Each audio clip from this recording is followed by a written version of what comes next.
Comprehensive economic dialogue, many people have a lot of expectations for it.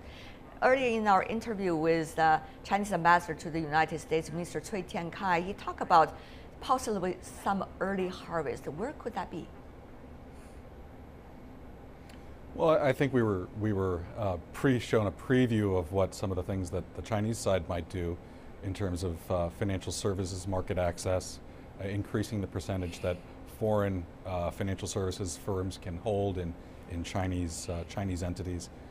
Some potential progress on beef imports into China, which have been languishing for some time.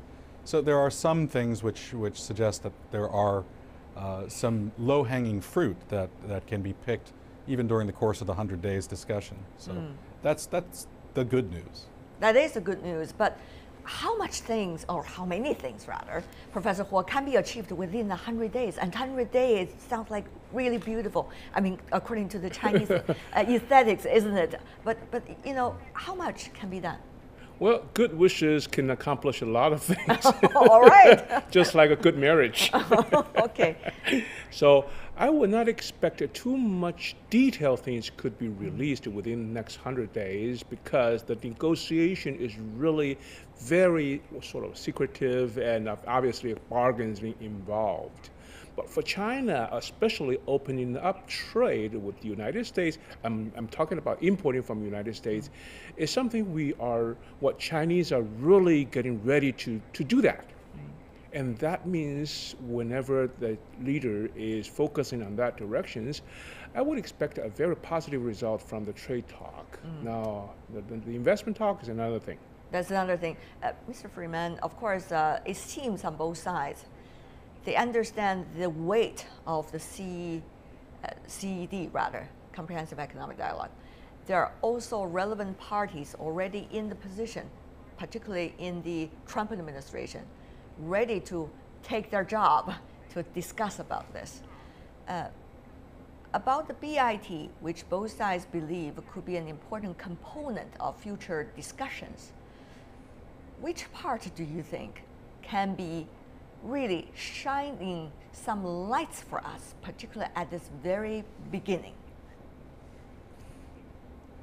Well, I am not as hopeful about near-term progress on the bilateral investment treaty for a couple of reasons. First of all, I'm not sure that there is as much political support in the United States behind the negotiation of the BIT as there ought to be to really make it as successful as it can be. Can you elaborate a little bit? Can you elaborate a little bit about that, about internal political support in the U.S.?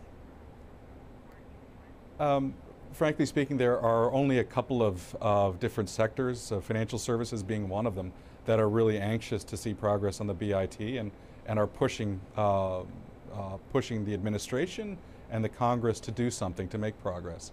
So in that sense, there isn't that kind of incentive to move forward as aggressively as we might like to see.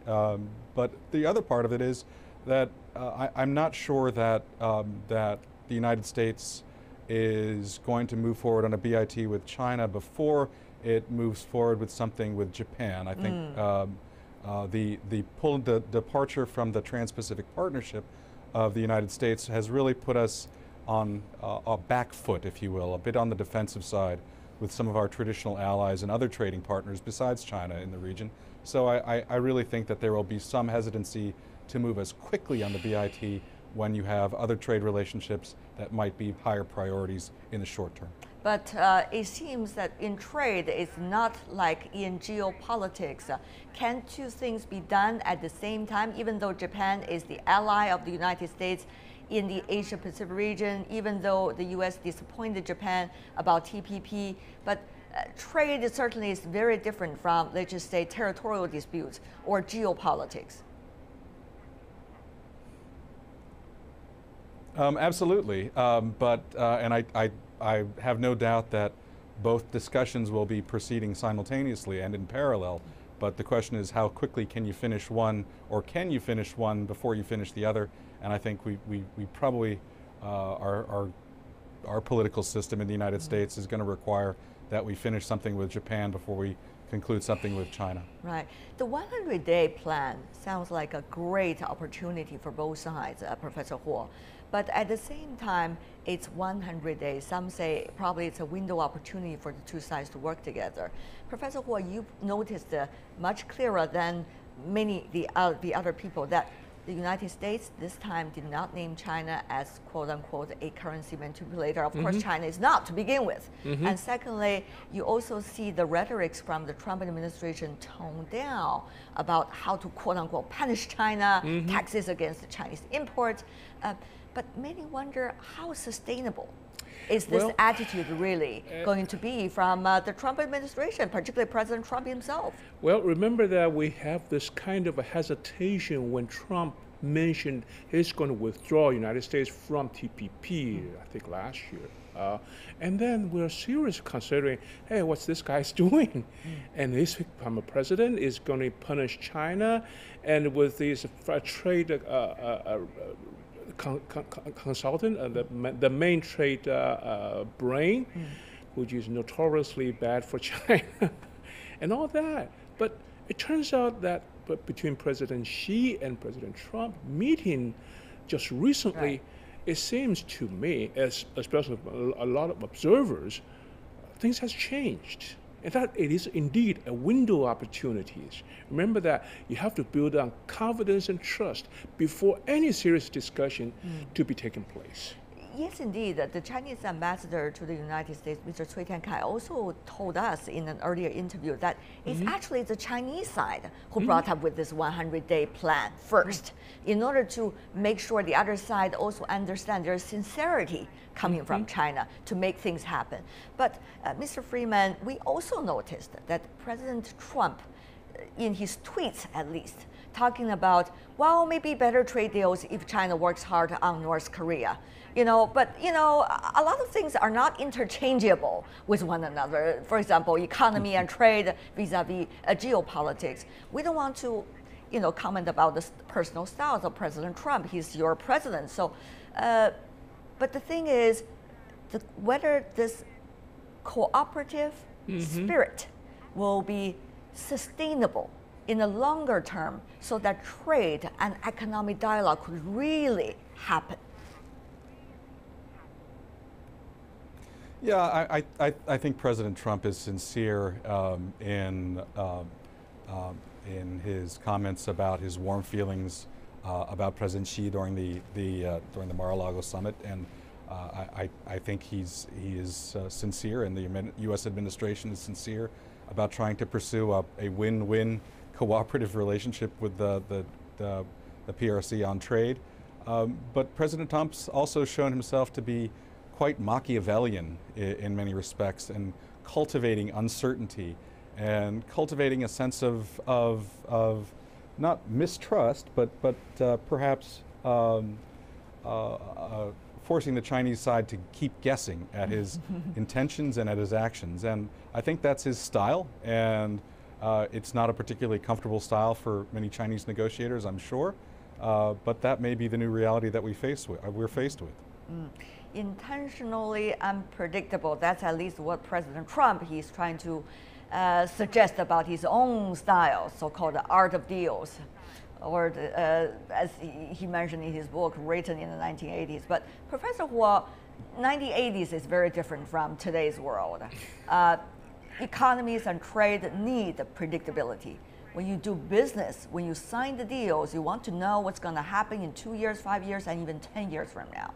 So, Professor Huo, will these kind of political styles from both sides really beneficial for the business communities on both sides? Well, President Xi is really an experienced political leader, but Mr. Trump is not.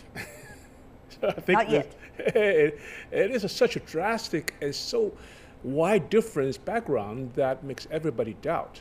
But hey, Mr. Trump, or President Trump, is a layman to Washington, D.C., but he's not a stupid layman. He is quite smart. He knows what's going on behind all politics. It just takes time to learn either domestically or internationally. So I think dealing with Mr. Xi, President Xi, It's a good sign, because once you have this window opportunities, once you show enough sincerities, then it's much easier for both of them to agree or to have sustainable relationship than, say, two experienced political leaders. I think that's a good sign for this strange scenario. And of course, I said, this is the windows of opportunities. If we pass that, then we all will be going to the situation that, right. Well, whether are you a politician or not? Okay, Mr. Freeman, at this point, as President Trump in his campaign mentioned, he still favors bilateral agreements, apparently, than multilateral. But we also have noticed that President Trump has been on a very fast learning curve over the past few weeks. And changed his mind and rhetorics on many of the important issues, whether political or economic.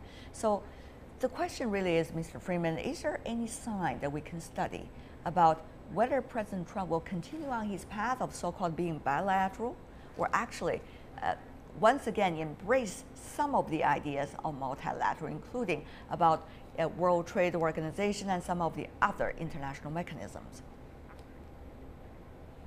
Well, he's certainly shown the capacity to change his mind quickly and seemingly 180 degrees at a time. So there's nothing to suggest that he won't suddenly re-embrace or embrace multilateralism.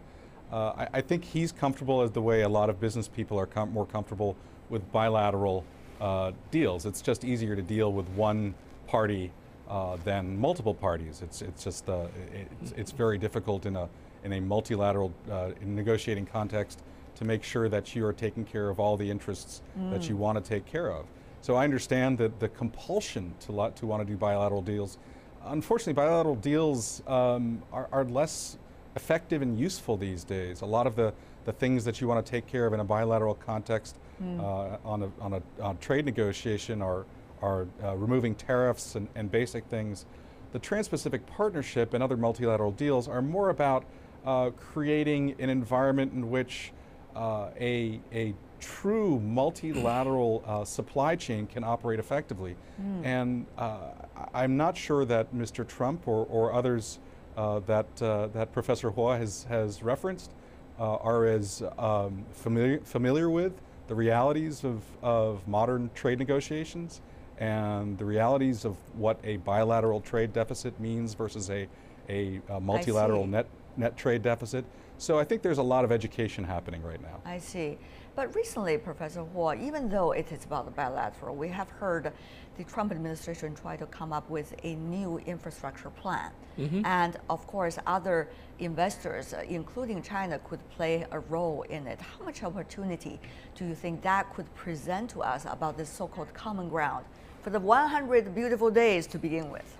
Well, let's build a high-speed train from Los Angeles to New York. That's a simple token. Of course, that is true. That is, United States certainly dedicated to something domestic. That's what is needed now. It's been calling for years. I think China do have a lot of input in this aspect. So why not taking up these good opportunities and show our sincerities and with all the sustainability to be achieved? Yeah, but you know, there are so many details if you're working on the infrastructure projects. Predictability is one of those. Oh yeah, you have to invest in a long-term plan. It's not 5 years, it's about 50 years that we are talking about. And therefore I go to Mr. Freeman, you know, a lot of Chinese colleagues who are in the business and economic circle, they are playing with the idea how to work with the US on infrastructure projects, whether it's inside the United States or going to a third-party country to work together. But, you know, they scratch their head and say, we still do not know. Mr. Freeman, do you think you can provide some inspirations for us and also for our viewers from around the world? You know, how can we make it a strong component of this 100-day early harvest, lower hanging fruit, as we all love, Mr. Freeman? I wish I could provide inspiration to your viewers on that. I'm afraid I'm not going to be able to, even in the context of this glorious 100 days. Realistically speaking, the United States is a long way from putting in place an infrastructure package that will be available for Chinese or any foreign or even U.S. companies to get involved with. That process is a long political slog and isn't likely to be finished before 2018, let alone within the next 100 days. So I would hold off a bit before we all celebrate mutual opportunity on infrastructure. Okay, we only have 40 seconds left, but I do want to ask you both about this. WTO make China and the United States work together on an unprecedented way. Can we still have that opportunity from now on? Not about WTO, but something else. Professor Huo, very briefly. WTO has been there for a number of years, and I wish President Trump acknowledged the importance of WTO to the United States and China, and reconsider maybe TPP. All right, and also, Mr. Freeman, briefly. No, I agree with Professor Huo. I think that's right. I think at the end of the day, the United States and China both recognize that the benefits of the WTO for both and all parties, frankly. Hopefully, we will come back to some major multilateral negotiation that involves the United States and China and moves us all forward well past some of the initial frictions that we've had in the Trump administration.